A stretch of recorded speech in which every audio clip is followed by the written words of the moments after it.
Thank you so much. Good evening, everyone, and let me share my screen. In this way, we can start with the presentation. So I'm going to make bigger now.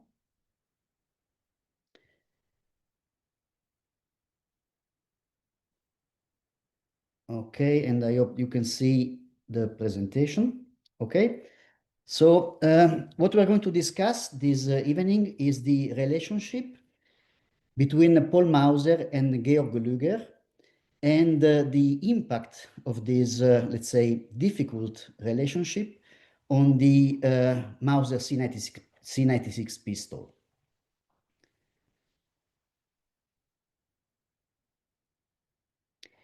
Here are the topics that we will cover in my presentation.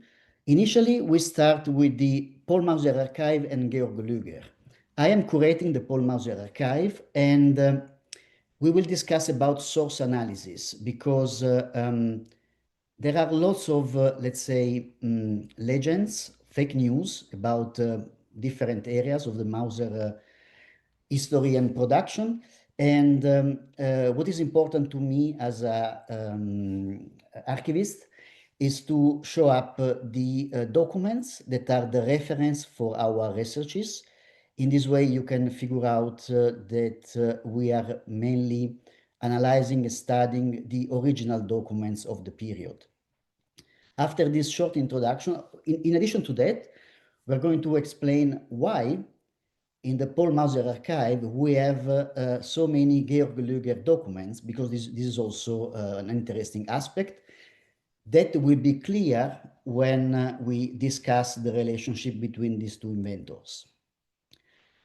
Then we will discuss about the fact that Luger is introduced to Paul Mauser, mainly with the goal of helping Mauser selling Mauser rifle to the Italian army in 1891-1892. Then we will analyze the relationship between Mauser and Loew. Then we enter in the main issue, in the most big problem, in the biggest problem was, let's say, the biggest reason why Paul Mauser and Georg Luger ended up in a court case. That is this third safety lag that we are going to discuss. Then we will see the Mauser-Luger case. I can already tell you that Mauser lost this court case against Luger, and actually it was obliged to pay royalties to Luger for this invention.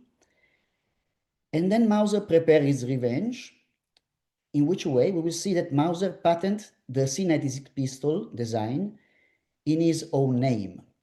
And this will create lots of side effects with Loew and DWM, and we will analyze the C96 and Luger pistol implications, and we will see how this decision from Paul Mauser to patent in his own name the C96 in fact was a boomerang for the company, and we will see in which way this let's say, was a benefit in the end for Luger.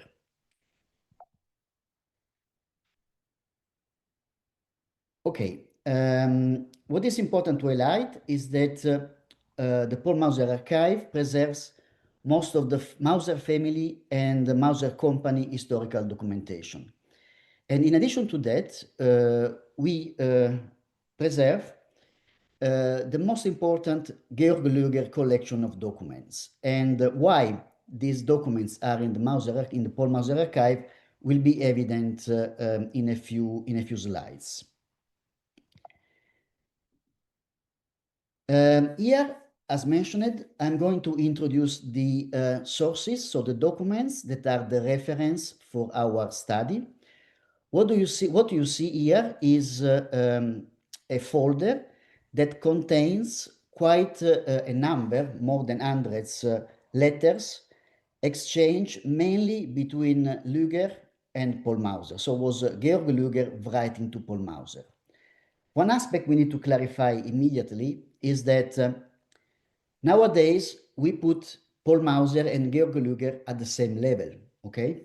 Because both are most probably the most important gun designer of the previous century in Germany.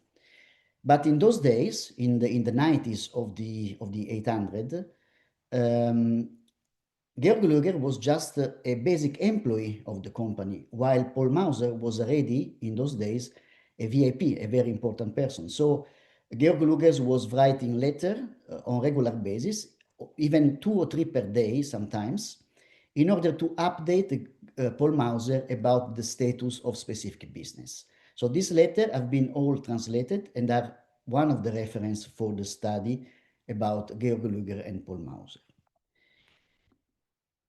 Here is, you can see some of the very early patent handwritten by Georg Luger in the 92-96 period, let's say. And you can see, I don't know if you can read properly, but on top you can see the Georg Luger just on the top left of the patent. And these patents are actually mainly the reason of this of the fact that this relationship between Paul Mauser and Georg Luger ended up in a court case. But we will analyze later on a interesting aspect. Why Georg Luger, as a simple, basic Löw Mauser employee, was able to patent in his own name some design, while usually you have to patent this in the name of the company. So this one is one of the aspects that we are going to discuss later on. Then we move to a big folder that is actually the containing all the files for the case. You will see, you can read that this is the case between Waffenfabrik Mauser against Luger, covering a period from 1897 to 1899. And this document, this folder contains all the, let's say, study, all the, let's say, different tentative that Paul Mauser and the lawyers working with Paul Mauser were, let's say, try to use in the court case in order to demonstrate that what Luger patent was actually nothing new and was already news. But we will see later on that this tentative was actually a failure. And now we move to another bunch of documents that is available in the Paul Mauser archive. That you see here some drawings of the Luger pistol made by Georg Luger himself. These one are, of course, they come late in our history. So why these documents are in the archive? Because when in 1930 the Parabellum production, the Luger production, was moved from DWM Berlin to Mauser in Oberdorf, August Weiss was in charge of this movement, in this move, and together with some samples of the guns, together with the entire production line of the Mauser of the Parabellum, they move also some drawings, documents, and so on from the, let's say, early period when Luger was designing the pistol in the WM. And these documents, therefore, are available in the archive. But these ones are nothing to do with our history, just to let you know that these documents are preserved and maintained in the archive. So let's start with from the beginning. So when Luger was introduced to Paul Mauser in 1891.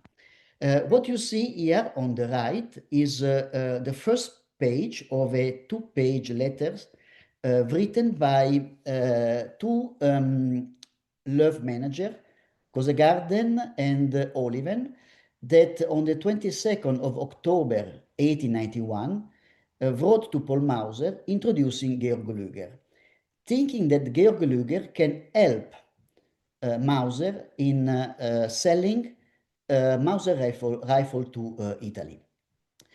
In 1891, in Italy, the test of the Mannlicher Carcano rifle was already quite advanced. But Paul Mauser decided to try to push his rifle to the Italian army uh, with the help of Georg Luger. Why Georg Luger was a good candidate to be the main salesman of Mauser rifle in Italy? First of all, Mauser, before, let's say, start working for Loew, was working for Mannlicher. Therefore, was well placed to, let's say, describe the weak point of this design while highlighting the strong points of the Mauser design. The second point that most of people is not aware is that Georg Luger was fluent in Italian language. In fact, Georg Luger studied, attending the secondary school in Padua, that is an Italian city in the north of Italy, in the Veneto region, close to Venezia. And why Georg Luger studied in Padua? Because in those days, this region of Italy was under the Austrian Empire, and therefore was normal for people from Austria studying in the school let's say in bracket in Italy, and therefore they were used to study and to speak Italian language between at school with other kids and so on. So Georg Luger was a good candidate because he was familiar with Mannlicher, was fluent in Italian, so was actually the best salesman to try pushing the Italian in considering the Mauser rifle. So for several weeks, actually months, Luger was in Rome in order to try to, let's say, submit and convince the Italian about the Mauser rifle. There are some aspects that we can analyze in this period from the letters that Georg Luger wrote to Paul Mauser. First of all, Georg Luger was, let's say, was in a hotel. The name of the hotel is Hotel Quirinale. It was just in front of the army palace in Rome, where the Italian army staff was located. It was just a matter of crossing the road and was inside the army palace in Rome. But there is one aspect that is of interest, is that together with the Italians in the specific period that in 1892 that Luger was in Rome, there was also a Romanian commission in Rome to follow the Italian test. This commission was led by the Colonel Sciamanesco. And the Colonel Sciamanesco and his wife, they were in the same hotel of Georg Luger.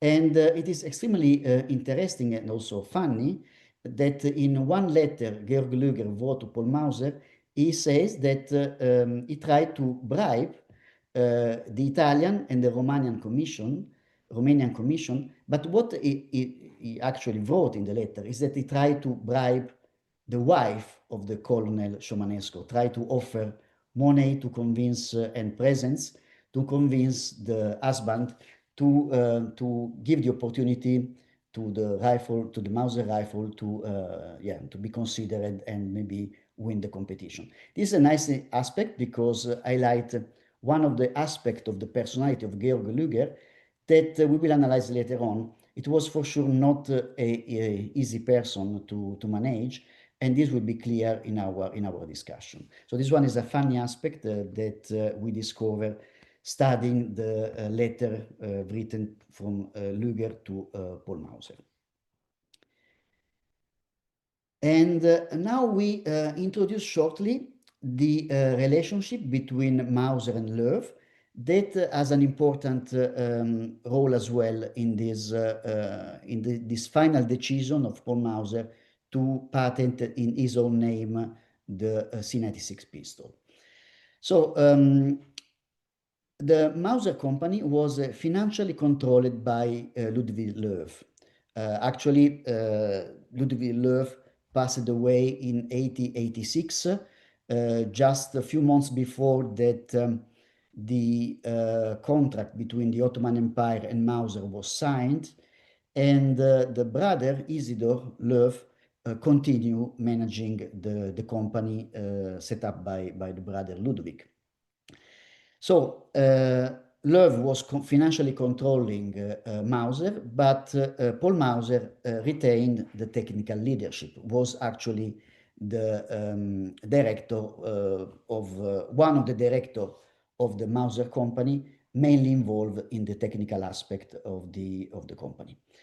Löw was able to purchase Mauser stock shares from the Bank of Württemberg in 1887 as a consequence of the Ottoman contract.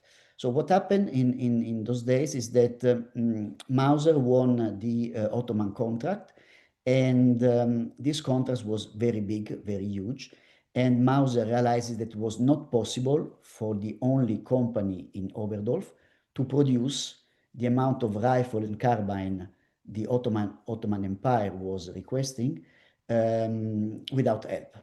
So in the end, what happened is that for years, the full better facilities in Oberdorf, because there were three main facilities in Oberdorf producing rifle. They were for years busy just producing the rifle for the Ottoman Empire, while DWM, Löw and later on DWM were mainly busy producing rifle for additional contracts. So this one is the situation. So Mauser was controlled financially by Löw, and Paul Mauser was the technical director of the company. One aspect that we have to highlight is that Paul Mauser was never happy with the Löw management. So we will see later on that we had in few situations, let's say, conflict with the Mauser Löw manager, mainly with Mr. Gronchi, that was one of the manager of Mauser, with a really bad relationship with Paul. The Löw, later DWM office, was located in Dorothestrasse 4344. This office has a big role in what we're going to discuss later on about this third log issue. So we have to retain this address. And in fact, most of the rifles that Mauser from Oberdorf was shipping, for example, to Spandau, close to Berlin, in order to, for example, in Spandau, there was the Royal Rifle Commission that was in charge of testing rifles. So in the end, all rifles that were transferred to Spandau, they spend a little bit of time in the DWM facility in Dorothestrasse, as well as most of the samples of rifle Mauser was shipping abroad. And this is one of the points that we're going to discuss later on. And here we are talking about this third safety lag issue. That is the reason why the relationship between Georg Luger and Paul Mauser was actually started to become a conflict. And in the end, Mauser decided to open a case a legal case against Luger. This story is quite interesting and requires a little bit of attention because there are some technicalities that, in terms of law technicalities, that we have to analyze. In February 1894, Mauser sent to the Löw main office in Berlin, that was located in the Dorothestrasse 4344, a set of rifles intended for demonstration. 6 rifles in total, 3 for USA and 3 for Sir Joseph Jonas in UK. By the way, I open a small parenthesis here. Sir Joseph Jonas was a good friend of Paul Mauser, was originally a German citizen that moved in UK, becoming a UK citizen, and was also honorary consul of Germany in UK. And what is very interesting is that Joseph Jonas was actually selling the steel used for the Mauser rifle to Paul Mauser. So most of the people think that the steel used for the Mauser rifle was German made. No, was actually UK made. And Joseph Jonas was the chief of this company that was producing the steel and selling the steel also to Mauser. And by the way, Joseph Jonas had a main role with the Ottoman contract that we just discussed before, because Joseph Jonas informed Loewe and Mauser about the original, let's say, interest of the Ottoman Empire, the Sultan Abdulhamid II, in order to start a modernization of the Ottoman army and start a competition. And this is why Paul Mauser was informed and was able to participate and eventually win the competition.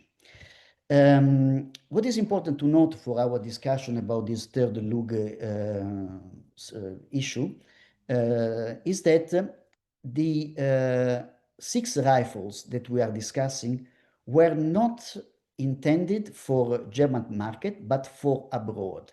And this one was one of the main reasons that allowed Luger to win the court case against Paul Mauser. What is new, or let's say what is different in these rifles? These rifles had a minor addition to the bolt action locking mechanism in the shape of a third locking lug to the rear, at the rear. This feature was not new or an innovation. In fact, this specific third lug safety was already in use in previous design of Mauser, as well as other producers. So was nothing new in the bolt action mechanism. But Georg Luger noticed this small change and decided to patent the third safety lug himself, using a variation on the patent called utility model. So Georg Luger, for any reason, decided to patent on his name this specific small technical detail. And after that this was done, Georg Luger asked Paul Mauser to pay royalties for the use of this specific feature. And you can imagine that Paul Mauser was furious when he received the letter from the lawyers of his former employee, Luger, seeking compensation for this utility model for a technical solution that was not new and already in use. Paul Mauser chose to not give up easily, and an extensive court case was started.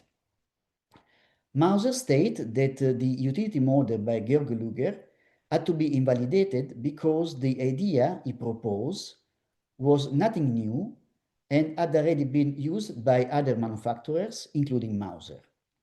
This one was the main, let's say, idea, the main thesis Mauser was tried to push in the court case. And the court case was held in Berlin in April 1898. Okay, here there are some aspects related to this court case that are available in this big folder that we discussed before, and we try to sum up here just in one page in order to, let's say, figure out why in the end the court case decided to do not accept the solution, the thesis from Paul Mauser, while retaining the validity of the patent from Georg Luger. First of all, it was not possible to prove that Georg Luger had applied for this utility model after he had studied Mauser rifles, so these 6 Mauser rifles in Berlin. it was evident that this technical solution was already in use before. So this one was one aspect that was accepted by the court. But there is a technicality that allowed Luger to win this court case. The court ruled that although there was an evidence that the construction of the third lug was not a new idea, the patent law in 1891 stated that an idea cannot be registered in Germany if the idea or construction was already in use in Germany before the application date. So, in the end, Georg Luger was not in a condition to apply for this patent if Georg Luger apply or ask for to be granted this patent in Germany. But what he did was to patent this for abroad countries. And this was the thing that made Luger win the competition, because all the rifle that Mauser made, which had the third lug, went to countries abroad. So the court ruled that although the third lug was present, it was not in use in Germany. Furthermore, the court ruled that Georg Luger was the first inventor, the first person, to associate the third lug with the safety of the shooter. Because of these two aspects, so the fact that the patent was for not for Germany, but for abroad countries, and because Georg Luger was the first to associate this third lug to the safety of the shooter, the combination of these two aspects let Luger win the court case against Paul Mauser. The outcome of this is that Paul Mauser was obliged to pay royalties for a technical solution that was already in use in Mauser years before. And you can see here, this one is one of the documents that we found in the archive. We are not sure that this was a payment for these royalties, but is a payment to Georg Luger of 2,000 mark, done in 1902. This one is a receipt, and you can see the signature of Georg Luger. So you can imagine that Paul Mauser was extremely unhappy about this solution. Also unhappy about the Löw behavior in all this discussion, because Löw was quite silent, and we will see in the next slides that this creates also problems. Mauser therefore decided to prepare his revenge. At the end, Isidor Löw, the brother of Ludwig, that was actually the chief of the Löw group, decided to step in, and he went to Oberdorf, and he had a very difficult conversation with Paul Mauser. Paul Mauser decided not to give up easily, and he prepared his revenge. And we are going to analyze now the Paul Mauser revenge that is actually related to the design of the C96 pistol. In 1895, the C96 pistol design was mature, and it was ready to be patented. And Mauser did something that was against the rules, let's say, similar to what Luger did with the third lug. So decided to patent the C96 pistol in his own name and not in the name of the Mauser company. What are the side effects of this decision? We can analyze this. First of all, before analyzing the impact of this decision, let's analyze the reason why Paul Mauser decided to patent the C96 pistol in his own name. In the archive, we have a unique document that is extremely important. You will see, what you see here is the first page of a document composed by 4 pages, where Paul Mauser explained to the board of directors of Mauser, or better, to the board of directors of Löw, the reason behind the decision of patent the C96 pistol in in his name. There are several, let's say, reasons. What we're going to analyze is the second bullet, let's say the second reason, that is related to Georg Luger. Actually, the first reason is also interesting because I highlight the bad relationship with the Löw manager, Gronchi, that was actually managing also Mauser.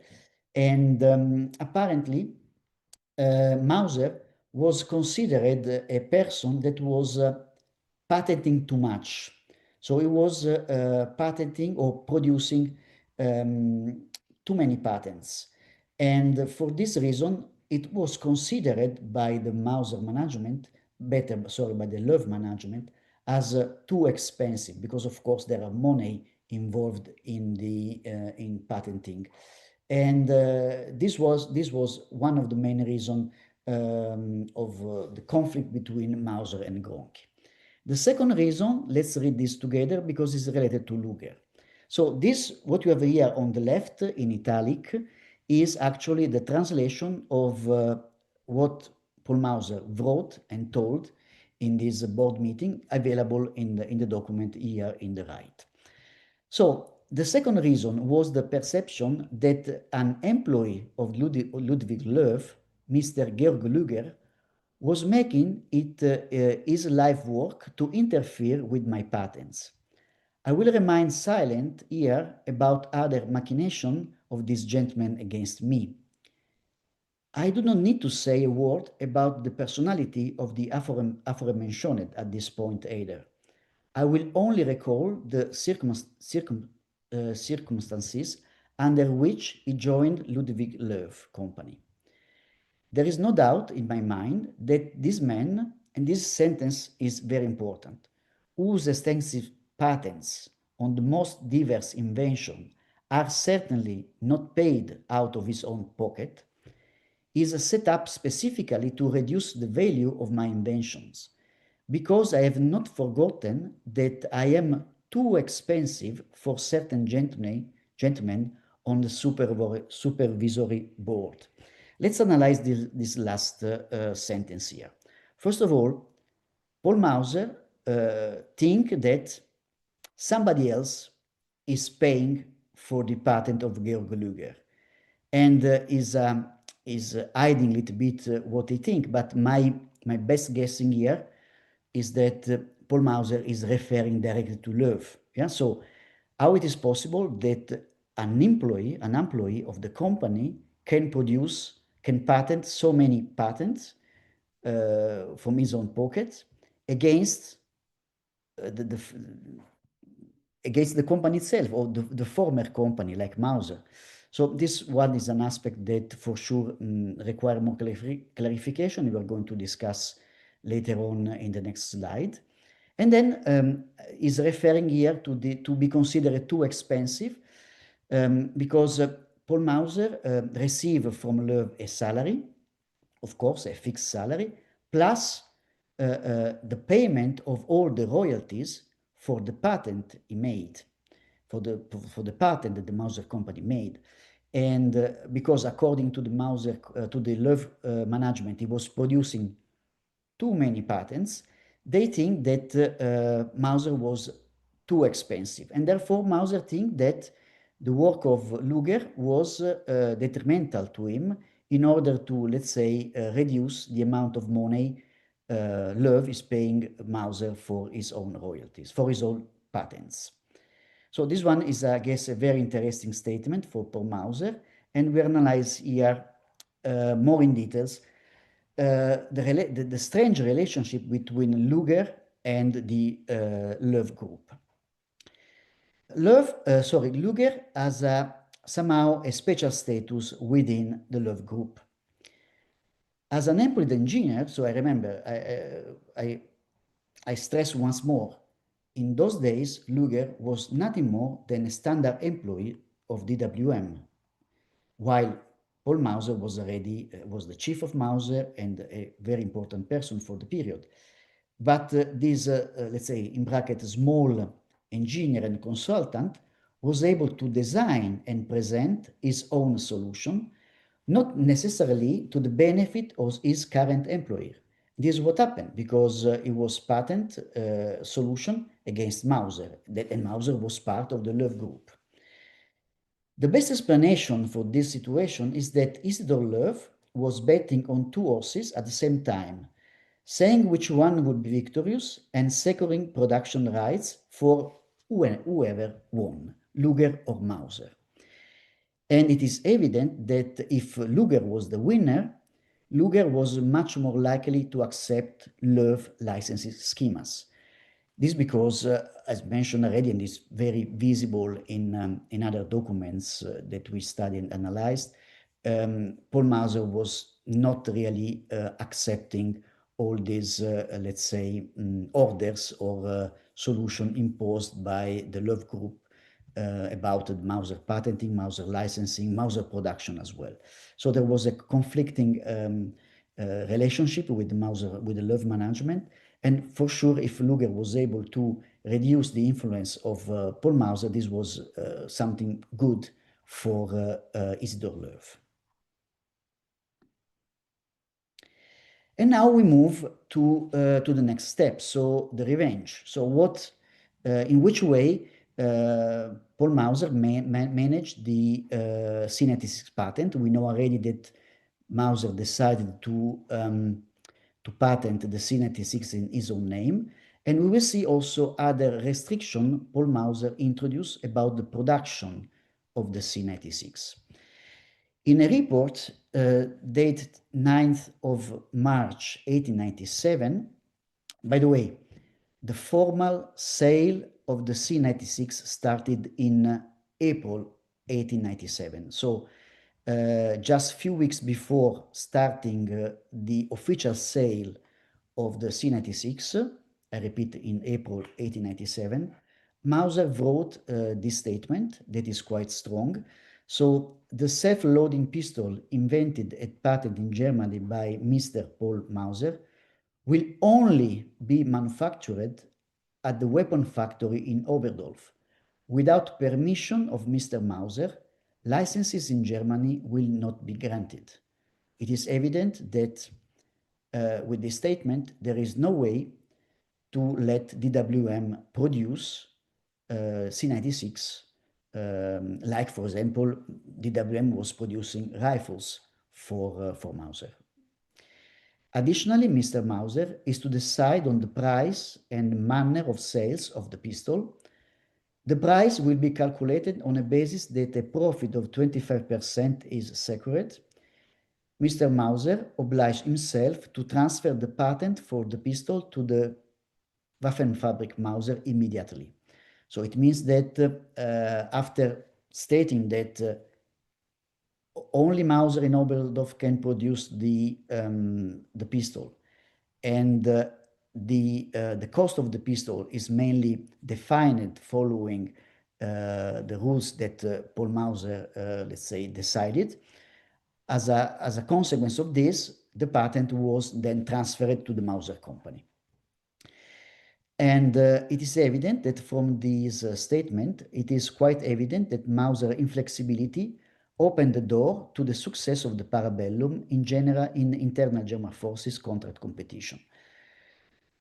This is just a guessing, of course. We cannot, of course, we don't have any evidence about this, but we need to think about the fact that in 1897, already, let's say in August 97, the GPK, the Royal Rifle Proofing Commission in Spandau, received the first C96 pistol and started the evaluation with the final goal, most probably, to put in service this pistol.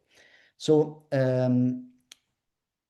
it was a sort of game that at this point Mauser played, because if the C96 was an extremely successful pistol, like for example it was years before the Mauser rifle model 71 and 7184 and so on, it is evident that it was something extremely important for Paul Mauser because it means lots of money.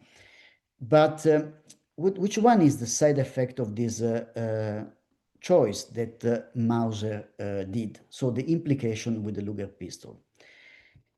If we analyze the sequence of tests performed by the German army, it is evident that in the beginning, the Luger was not yet ready, and this was a big advantage, of course, for the C-96. The only, let's say, weak point of the C-96 design was the safety. And we know that this problem was only solved in 1930 when Mauser, not Mauser Paul, because Paul, of course, passed away in 1914, but under the supervision of August Weiss in 30, the C-96 received what is called the Universal Safety Device, and only from the 30 on, the C-96 was, let's say, secure in terms of safety design. Unfortunately, for Mauser, the lack of support for the C-96 by Loew prevented a combined Mauser and Loew DWM effort in promoting the C-96. So this one, I guess, is one of the main, let's say, boomerang effect or negative side effect for Mauser, because Mauser was in bracket alone, pushing his solution to the GPK, to the Proofing Commission in Spandau, and not supported, of course, by the Loew Empire, yeah, by the Loew DWM, let's say, management. And because Loew was not allowed to produce the C-96, it is evident that the Loew group decided to find another solution. And the most, let's say, easy and clever solution in those days was to optimize the Borchardt 93 pistol in order to make this design much more handly and effective. And this was what Georg Luger received as a task from Loew. And we know that this ended up in the production of the Parabellum pistol, Luger pistol, that actually won the competition with the German army. So in the end, we can state that this idea of Paul Mauser to maintain in his own name and production in Oberdorf the C-96 was not a successful idea, because opened the door to the production of to create an internal competition with Luger, and also in this case Luger won the competition, and Mauser and the C-96 never become a service gun for a service pistol for the German army, although was heavily used by the German army, but always a replacement in certain situations, because there was not enough production of Luger pistol. So this one mainly, let's say, cover the discussion about the relationship between Georg Luger and Paul Mauser, and is also complete my presentation. So I am, of course, available for any question or in-depth analysis you want to have about what we discussed. Thank you so much for your attention.